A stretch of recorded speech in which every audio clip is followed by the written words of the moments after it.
Hello! Ako po si Cristel Jano and welcome sa Beauty and the Boss.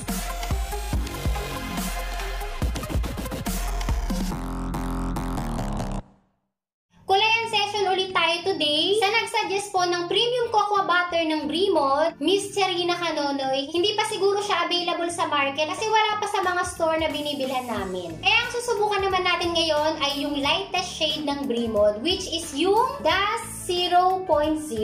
Available to online, meron din sa mga sidewalk or selected pharmacies. Yung 100 pesos, dalawa na, meron na siyang kasamang oxidizer or yung tinatawag nating developer. Plastic gloves for protection. Siyempre, kailangan natin ng plastic bowl, tinting brush.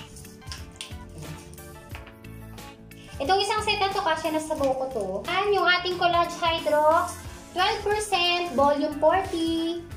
Mix well. Unahin natin lagyan yung mga lower hair. Imamassage din natin sa hair natin para ma-distribute evenly yung hair color. Para maiwasan yung patchy-patchy na kulay. Yan, lagyan-lagyan din natin yung likod. Kasi minsan pag DIY, nalilimutan nating malagyan yung back area.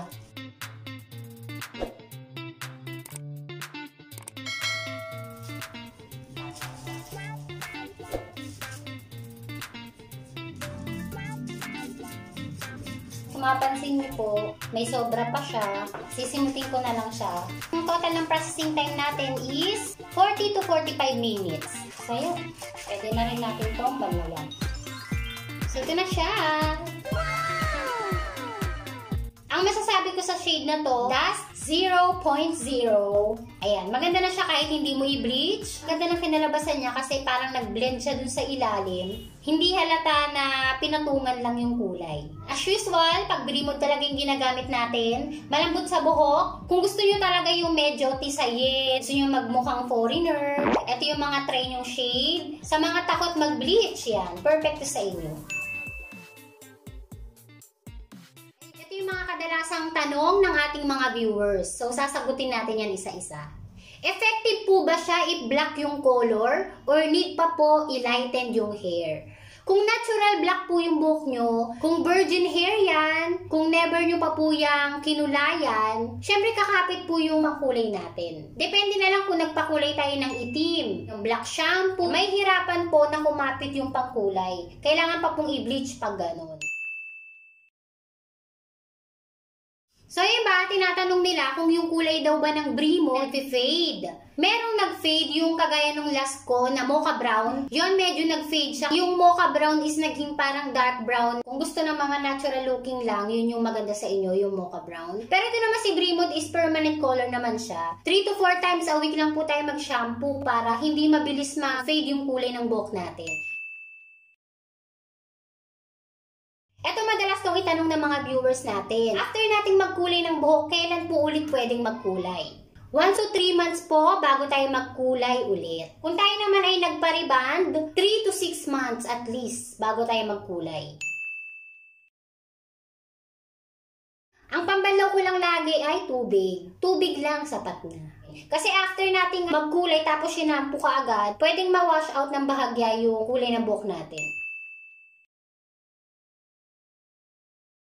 Meron tayong viewer na sabi niya, parang habang tumatagal, nagkukulay kalawang daw yung buhok niya. Usually naman ganyan yung mga pangkulay na ginagamit natin, di ba? Parang habang tumatagal. So makakatulong po na gumamit tayo ng purple shampoo para mabalance yung tone ng ating buhok. Meron na po yung online sa mall. Sa paggamit naman ng purple shampoo, yung normal na shampoo dapat bawas-bawasan natin. Mas lalo na tong purple shampoo kasi hindi naman siya talagang pang everyday use. So gamit lang tayo nito mga 1 to 2 twice a week pwede na. Especially pag na-eliminate na yung yellow tone. Pag nasobrahan tayo na purple shampoo, it can cause damage to our hair.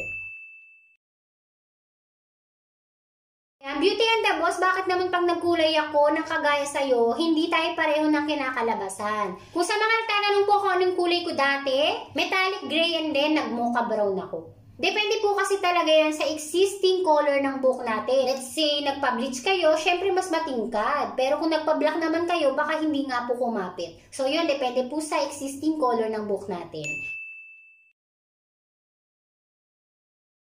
Kapag bumili po ba ng dalawang hair color, kailangan ba dalawa rin yung oxidizing cream? Yes po, dapat po proportion, 1:1 po yung ating rule sa pagkukulay ng buhok.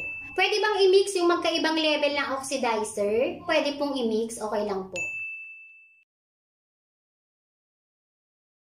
Paano yung mga iba-ibang percent ng oxidizer? Na-achieve ba yung ganyang kulay? Di ba meron po yung 3%? Merong 6%, 9%, 12% ng oxidizing cream. Yung 12%, ayun po yung pinaka-light. So, pag yun po yung ginamit natin, expect natin na pinaka-light yung makukuha nating kulay. Lightest shade as possible. Sa mga nagtatanong naman kung pwedeng i-mix yung pangkulay, yes, pwede po tayo maghalo ng pangkulay. Make sure lang na parehong brand. Siyempre, iba-iba yung manufacturer nila.